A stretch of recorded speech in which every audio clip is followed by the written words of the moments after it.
Hello and welcome to the Green Voice Podcast. I'm Grant Irvin with S&B USA. Really excited to join you all today here at the Center for Media Innovation at Point Park University.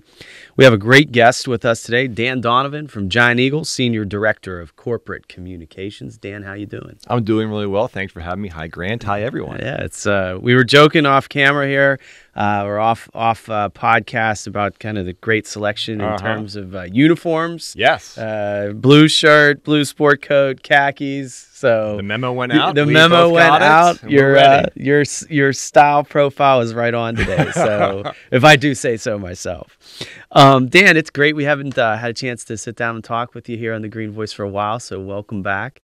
Always excited to talk with you and also learn about some of the exciting stuff that's happening with our friends over at Giant Eagle, or Giant Eagle, if I use my Pittsburgh accent. That's right. You know, it's funny. I was a quick aside story. I was at a soccer game the other night. My daughter's team made the WPIAL playoffs. Super proud dad. Humble brag, like it. Humble brag, and it was funny because my Pittsburgh accent came out when I was speaking to someone from another team that was playing there that night, and a guy on our team, another dad, was like, "Grant, where did that come from?" And I was like, "Hey man," I was like, "This is a lifetime." And I even threw in a Turtle Creek Valley. Wow. The other team was we weren't playing Woodland Hills High School, but I was like, "Yeah," it's like, "Who here is from Woody High?"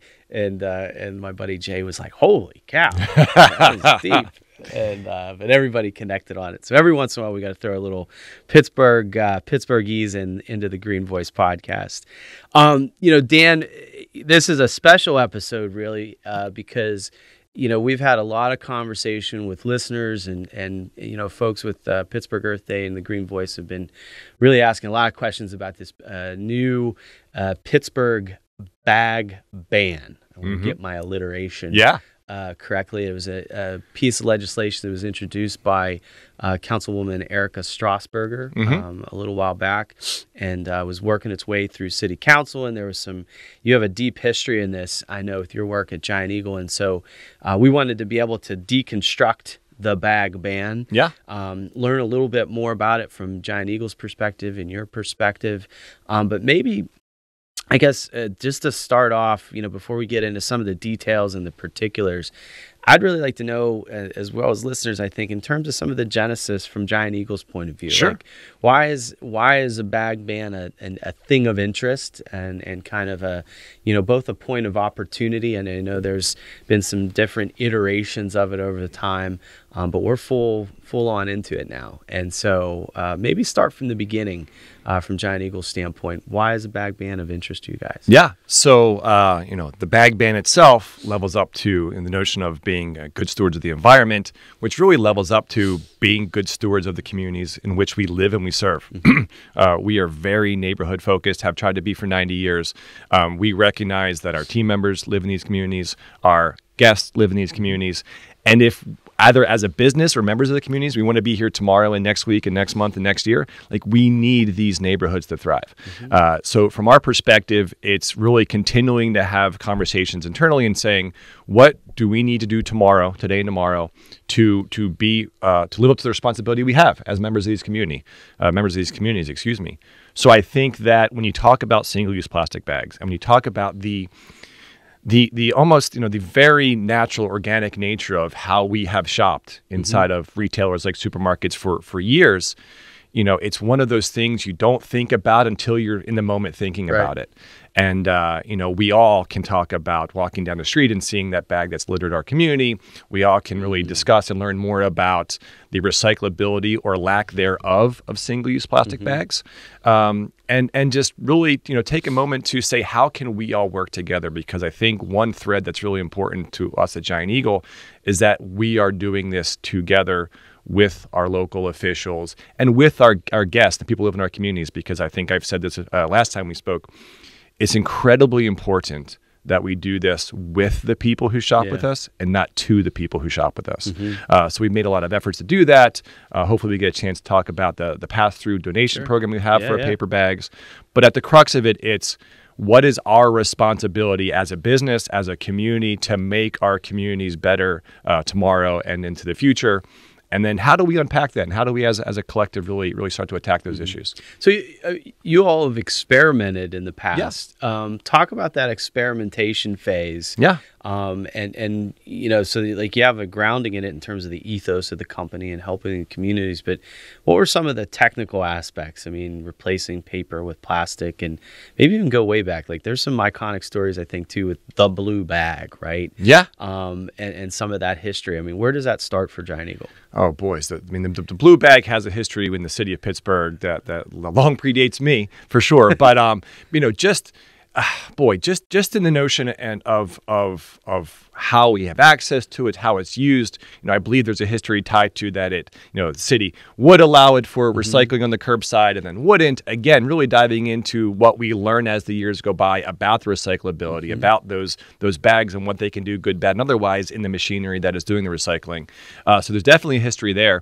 More recent years, you know, we took it upon ourselves. It was our Fox Chapel Waterworks Market District, which is within city limits, where we piloted. Shout out to my Giant Eagle. There you go. Yeah. Thank you for shopping. Yeah. Where we piloted back in 2019, the start of 2020.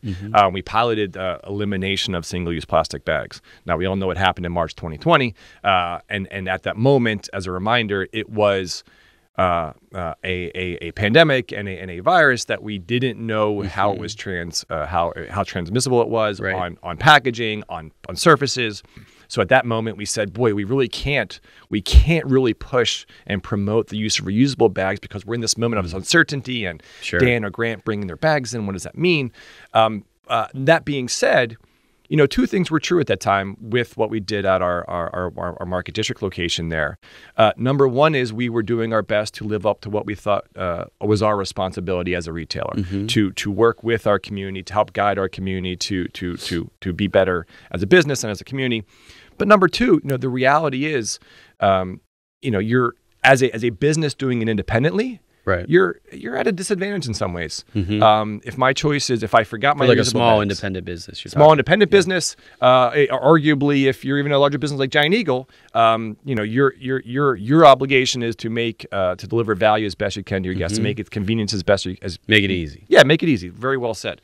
And when you know you're often trying to just walk that line and thread that needle, and I think that's true even of today. I think the city has done really important, aggressive things in terms of launching legislation, but they've also given forgiveness when they can. So right now, the city is the legislation's in effect, but they're not enforcing until the beginning of the calendar year, to really allow retailers to work through their single-use plastic bag inventory, and to make sure that, again, we're all doing this with each other and not to each other. That's interesting. What were some of, I mean, the pandemic was kind of an interesting inflection point. Yeah. Like, so if we hit the Wayback Machine button, like that was, you were making the transition to no bags or no plastic bags. What were things that you were learning, from that transition in terms of the consumer experience, but also your business experience? Yeah. Like, was it easy? Was it difficult? Like, what were some of those things that you picked up? And then I'd love to see, like, what did you learn over the pandemic too? Like, that's another piece. Yeah. So I think in terms of, if we give ourselves from January 1, 2020 to call it March 10th, right, what we were excited about, what we were learning. Because it was like right at that moment. Yeah. Right. Yeah.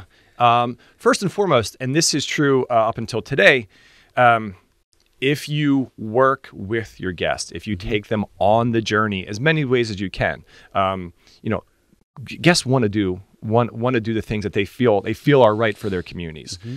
So making reusable bags readily available, whether that's giving them away for free for a limited time, whether that's doing a buy one get one free, anything you can do to make that reusable bag access and adoption as easy as possible, because that, we believe, is the answer. We can talk about paper bags and how they are important as convenience for those who don't either have or have easy access to obtaining reusable bags, but that reusable bag usage is critically important. So out of the gate for us, it was one, how can we make these available? And then two, monitoring that adoption. So that was a big piece of it. Certainly think through a nuance of how do you get the guest feedback. The easy conversation you can always talk about is, I have that second use for that single-use plastic bag. I have it for my bathroom garbage cans. I have it when I take my pets for walks. So just, again, being mindful of that. That blue bag had a lot of utility other than, right? It wasn't just carrying groceries. So just making sure you're mindful of that, working with guests to work through that as best you can. But we were very pleased and impressed with our guests and appreciative of our guests for going on that journey when, again, they didn't have to. When you're doing it voluntarily, guests can go to the place next door. So really being careful to find that. So then the pandemic, again, as I mentioned, out of the gate, we had to reverse course. Tons of because the moment called for, first and foremost, we always prioritize safety. Every business does. Sure. But at that moment, safety took precedence over everything. Safety for our team members who were unsure as they were bagging groceries. Safety of our guests who were unsure as they were shopping in our stores.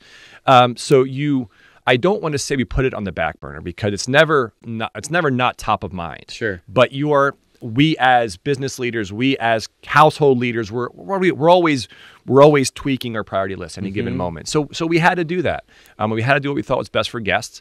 And as so many things did for the past 3 years, then shopping behaviors change. How we think about things change.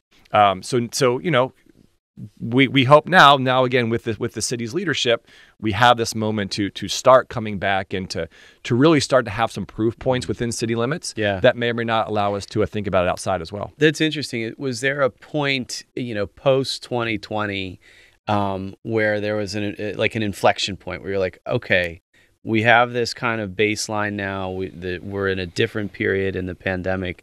Shopping patterns are changing, but also coming back to normal. And I'm going to use that in quotes. It should be in quotes. Sure. Moving into this next phase, did you really kind of feel like at what point was it like, all right, we can start moving forward on the bags again? The two proof points. One is continuing to listen to guests and team members. If our team members and if our guests aren't comfortable, I don't care what other realities might look like, but if they're telling you they're not comfortable, then you got to take that seriously because they are the folks, our team members in particular, are on the front lines during this moment of time. They are the ones walking into our stores. As corporate team members, we are going into the stores to help them as best we can, but we know they are the ones really, really leading for our business and more importantly for our communities at that time. I have an immense sense of pride, if I may say, for Giant Eagle and the work our team members did during that period of time. I mean, it's just an immense sense of pride. What the other piece you really do is you are following what we're learning from those who are the scientific experts, and then as the science comes out about the how it's transmitted, and then as our team members and guests understand, appreciate, adapt, and respond to that science, you go, okay, there's a space being created here where we can have this conversation again. It's really fascinating. I mean, if you stop and think about it, like some of the lessons are learned there, in terms of like the frontline employees, and how paramount they are to the food supply chain, and everybody's kind of individual experience. But then from the bag ban perspective, like how that's such an important cog of moving groceries. I mean, it's kind of obvious, but when you're thinking about like systemic change and from the science to the interaction between customers and employees, like there's a lot of data points there for you, right? A lot of data points, and it all comes back to recognizing we have to do this together. You ask independent businesses, again, Giant Eagle's fortunate to be of a bigger size than many others in our region for sure, but if you ask businesses to do this independently, as for-profit entities are potentially putting themselves at a disadvantage if they do something that the retailer next door is not doing. As a guest, again, we have our behaviors, right?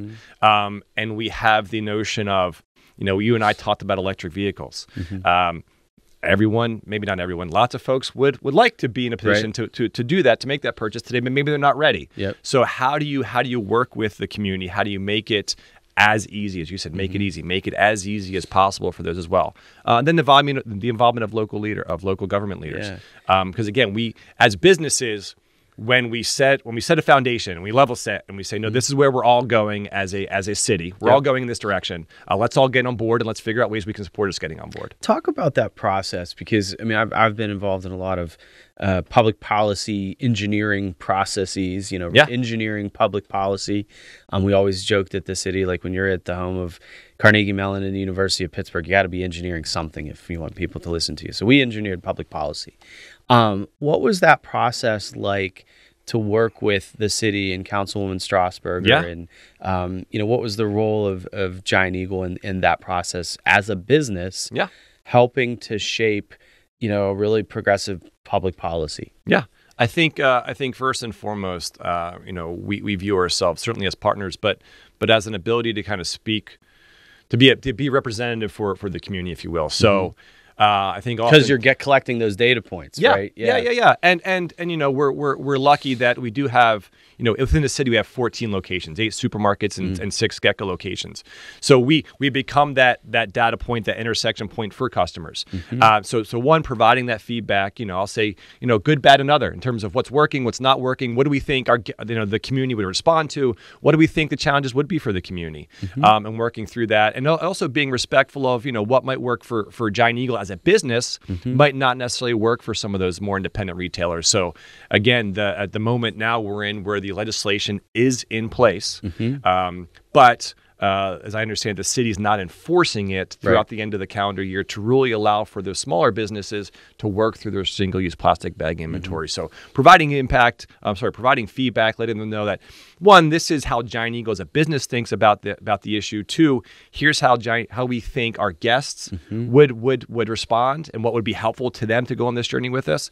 And the 2, just being respectful and understanding that, what makes sense for Giant Eagle as a business, might not make sense for other retailers, and being open to that and making sure that, right now we're in a moment where, we're in a place where we can be in a position to abide by the legislation. So we're going to do that, but we understand other retailers are still on the journey too. I mean, it really is we talk a lot at SMB USA about public-private partnerships. And we talk about that really in the context of, financing and structuring infrastructure projects and things of that nature. But this is a true public-private partnership between companies like Giant Eagle and the city of Pittsburgh to help formulate a public policy that is going to help advance the sustainability goals and benefits, not just of the community, but really also for business too, right? Yeah, I think there's a couple of things we've done in the past couple of months for this within the city that I'm particularly proud of. Number one, and letting this, our partners at the city know all along the way, we went out in advance. We were out 6 weeks more or less early, both from with in-store signage, so education component, and then also working with partners in the news like you guys, just saying, hey, let's remind the community again as a larger member of the community, Giant Eagle, that is, we have an opportunity and responsibility to help create some of that awareness. And then number 2, it's creating ways that really make this what I'll call a true full circle opportunity. So if you don't, we'll talk about the paper bags for a moment. Paper bags are an important convenience item for many as we move away from single-use plastic bags. Also would say that paper bags aren't the answer. Reusable bag use really is the answer. But understanding in this moment in time, we need to have that convenience. Also understanding that some businesses, there's a cost difference between a single-use plastic bag and a paper bag. And that is why I think in large part you saw the city legislate a mandated fee for paper bags for guests. Now, to help cover those costs? To help smaller independents, I think, cover the cost difference of single-use plastic bag and a paper bag. Now, for Giant Eagle, we thought, how can we be creative as a larger member of the community, as a committed member of the Pittsburgh community? How can we be creative and leading to some of our corporate social responsibility mindsets to really think about how to put this to work? So for us, we quickly realized that our friends from the Pittsburgh Parks Conservancy would benefit from these guest funds. I want to stress, these are guest funds that we have to take in as part of the legislation that we can help get those guest funds to use. So our friends from the Pittsburgh Parks Conservancy, our friends from Tree Pittsburgh and Grow Pittsburgh, our friends from Allegheny Cleanways and River Life are all benefiting, are all receiving these guest funds that are passed through the paper bags. And that's an amazing partnership. And importantly, I'll say we stressed this to these partners, but they looked at us and said, well, of course, we have to have these funds work locally. Mm-hmm. So for the Pittsburgh Parks Conservancy, if you are a guest shopping in the Squirrel Hill Giant Eagle and you need that convenience of a paper bag, by all means take it. And hopefully that 10-cent fee is something you're able to undertake. That 10 cents, those 10 cents are going to support a park in your neighborhood, in your community. So literally like that investment that they make in that bag, or the Yeah. contribution they make in that bag, is literally helping Frick Park right Yeah. behind the store. I mean, staying so local, which we just think drives home how you make it easy. If I can afford if I need the paper bag, and if I can afford the paper bag, yeah. it's still frustrating. I understand from where we've been as a community. But you're there. Everyone's there as a shopper. The free right? nature of single-use plastic bags forever makes it hard. Makes it hard for me when I shop in our city stores to go, okay then. But how do we make it easier? Well, to know that not only are we supporting the community, we're supporting my community where I live, where my kids play, is, I think, a way that we can all work together to just ease that. There's a bunch there that I want to unpack. Please. One is I'm hearing Gary in my head. Gary from Pittsburgh Earth Day is always kind of asking these kind of boil it down for me, Grant, questions. And so like, if walk me through the process. I'm walking into the Squirrel Hill Giant Eagle. What's that experience like from a bag perspective? Yeah. Like what? So I walk into the Squirrel Hill Giant Eagle. The first thing you will hopefully, I was in the Northside Giant Eagle this morning and I saw a nice big window sign. Starting October 14, a little bit dated, but nevertheless, currently in play is the Pittsburgh's legislation. We do not have single-use plastic bags. We do have other bag options. So I am walking from my car. And you're seeing that. And I'm the normal customer and I go, I know, again, this is such a in my trunk. stereotypical thing. Bags in my trunk. Yep. So we were giving you that reminder to say, hey, just so you know, this is legislation. This is what we're doing as a retailer, participating in legislation. Then you walk in. Now let's say you're going all the way through and you're at checkout. So either you brought in those reusable bags from your trunk. Great. You didn't. So if you didn't, now you have. I'll give you 3 options because I've done all 3 as a consumer. All right. You can say, hey, we are going to make reusable bags really easy for you to purchase. We have them as cheap as inexpensive as 99 cents. They will be right near our register. They are right near our register. Right I pick one up, pay for it. I bag my groceries.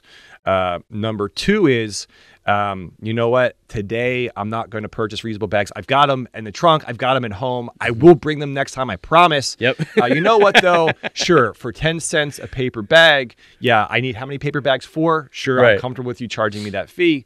And by the way, now I have signage here at the register that's reminding me, hey, you made that purchase with paper bags, but guess what? It's going to a good cause right in your community. Yep. Hopefully I feel better about that. Plant a tree in Frick Park. Yeah. Or okay. Central Park. Yeah. Very, very comfortable. Or Riverview. Option 3, and I've done this as well. I've got a literal handful of things. You know what? The fee's fine, but I just don't want a paper bag. Yeah. I'm just going to carry these out. Yeah. And I'm not, suggesting that's for everyone. I'm not suggesting that is the normal course of how you should shop. But if you've got a handful of things, you're in and out of the Giant Eagle or other retailer, take them to your car. So I've done all 3, and I think all 3 are ways that are hopefully our guests can easily think through their options. I'm always the guy that I bring at least one bag, and then I buy more than what fits in that bag, and I need another bag. That's always I always laugh when the checkout person is like, "Did you find everything that you need?" I'm like, "Well, yeah, but I also found a bunch of stuff that maybe I didn't need, or or maybe I wanted, needs, wants, those sorts of things." So it is a simple process. I think that's the thing. It's just we talk a lot about this in sustainability writ large, This is a behavior change. Yeah. This is a consumer behavior change that really isn't tipping the apple cart, but allows us to rethink our role and relationship with waste and materials and what we need. So there's a huge education opportunity that you guys are providing through this process. Yeah, and it's incredibly personal if you think about it. We hear from so many in our communities, both team members and shoppers. You talk about my Giant Eagle. You said, well, my Giant Eagle's the one in Waterworks at Fox Chapel. Yeah. And you take your shopping habits in the same way. They didn't have my brand of cereal this week. Yeah. Oh, I went and talked to my store leader and I asked him, he says coming in tomorrow. I always get the blue bags and I always do these. This is what I do. It's my behaviors. By the way, I have a dog at home. I've often used those blue bags myself. Right. So it's very personal and that's great. We want that. We want you to walk into our stores and have that personal experience. It's incredibly important to us and we value that. And we as a Pittsburgh community, are being tasked with changing our very personal, Yeah. Our very personal experience. One of the things too I wanted you to break down also is talk about the genesis of the partnership with groups like the Parks Conservancy and Yeah. Free Pittsburgh. Yeah. And, I mean, these are, for a lot of us in the sustainability community, these are household names. Yeah. But they are, in many cases, like the backbone behind a lot of the great environmental initiatives that are happening here in the city and in the surrounding areas. What was that thought process like for you guys at Giant Eagle to understand that you're working on the bag ban, but then creating this extra co-benefit that goes alongside of it? Yeah, the first decision that's made, which is both a really easy decision, but one as a for-profit business you think through anyway, is we're going to donate those guest fees, those guest pass-through fees. Again, really thankful that leadership at Giant Eagle, we didn't have to make a hard push. It was the right thing to do. So that was the first decision. Second is, okay, who's going to receive these funds? And you want to do your best to share those funds with a number of organizations, but you want those funds to be impactful too. So exactly as you talked about, there's so many wonderful organizations within the city and within our community that are doing great work in this space. And of those groups, we saw these 5 organizations as really part of that foundation. Now we're fortunate with, I'll say many of them, if not all of them, to have existing partnerships. Working so with you're lots already of different working ways. with a lot of Yeah, them. so it wasn't picking up and cold calling the Pittsburgh Parks Conservancy. I went to my community relations partners. I said, who do I call? They said, here's who you're going to call. Yep. And those existing relationships, that existing work. And then, the fun conversations are, what are we going to do with the funds? What can we do with the funds? Yeah. How can we make a difference? And we're talking about everything from planting trees to let's get into some of the playground equipment and some of the things that just make these spaces more enjoyable, more desirable. Because that's what we're here to do. We can plant 100 trees in an area where no one goes to, and that's great for the environment. Yep. But we're all living in these communities, so how do we make them more livable and more enjoyable? It's amazing, and full disclosure too, I'm a certified tree tender, as great. well as we just did some removal of invasive species over at the Frick Environmental Center as S&B, our team at S&B USA. So I'm so on board with what you're talking about here, because you get the great thing about these organizations is that you get the experience. Yeah. And it can, physically connects you with nature and understanding, beyond just the organizations, literally what's in the dirt. Yeah. And I think, pun intended for the, former podcast name, but I think this is a huge move, and kudos, you guys. I have a request. Sure. So you want me to plant a tree for you? Well, I want you to plant a tree and help some of our team members plant trees, including myself. So one of the things that we've talked to every single one of these 5 partners about is how do we get our folks involved? So, our team members are doing wonderful things. They're going to be a little bit busy during the holidays, we hope. So we're not going to go plant a tree probably in November. Yep. But once the calendar year turns, once maybe the weather allows us to, our store folks, not because we ask them to be, but because they tell us that they, number one, are and want to continue to be members of our community. Our store folks say, well, how can we also utilize this opportunity to get out into these parks and to help and volunteer? So through each of these partners, we're asking for volunteer opportunities in those local parks. It does help them be better ambassadors for the program to say, we went into the park, we saw the funds at work. But of course, with all these partners, I've said, who are the folks who are going to guide us? Because if Dan Donovan's walking through the park, I can plant a tree. It might be a little off kilter. It might not, I don't know if we come back a year, how it's going to look. But we do need those folks who work the organizations to kind of guide us through that process. So I'm asking you formally now if you'd help us do that. Yeah, for sure. I mean, actually, as soon as you said that, I have an old war story. We have did a bunch of street trees in Morningside in my neighborhood, and we have a mature tree. They're pretty big, right? Yeah. They're pretty heavy. And my neighbor Ben and I, we were in the process of carrying this tree and sitting it down into the tree pit, and you have to sit it at an angle or sit it straight, right? So it's flat. And we had another person in the neighborhood who was like, "No, you got to do it this way and tilt." And we're like, Here to this day, this tree is just a little You slightly see it off every time. angle. You see it every I walk time. my dog, I'm like, I think of that person, and I think of Ben and I just breaking our back like with this. But it's looking great. I mean, it's That's just great. It's just a little off center. That's all. great. But we're happy to help for sure. That's great. Just we have a couple more minutes left together, and I'm really interested to see two questions, I guess. One is from the business perspective. What was that decision point? Because you're on the Green Voice, we talk a lot about the business aspect of sustainability. And so your supply chain had to shift. Yeah. What's that been like? And how has the company kind of addressed some of those shifts in the supply chain? Are we talking bags or are we talking greater? Bags? Let's stay bags. Yeah, Okay, just good, stay good. bags. So we talked about our work in 2019. Mm-hmm. We don't want to go into like the journey of an almond from California. Let's just stay with bags today. Sure. So we've got we're lucky to have the benefit of history and also work in other markets. Yeah. Cuyahoga County in Northeast Ohio has similar legislation in place. Mm-hmm. We've done this independently in our Erie community. We've done this independently in the Columbus, Ohio community as well. So we have the luxury of testing and learning, right? Mm-hmm. So that's part one. Part two, right now we are focused on making this legislation successful within city limits. Okay.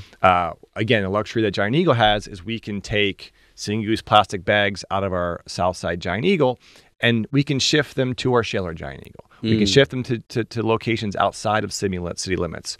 So that all goes into place. I'll also tell you that in the past couple of years, we've gone through iterations of paper bags because, again, we have to make this easy for the guests. Yeah. The guests have come to rely on the reliability, to be redundant, of single-use plastic bags. We cannot have them questioning the reliability of paper bags. Right. So we've gone through some iterations of that. Bags with handles, bags without handles, quality of the bag as well.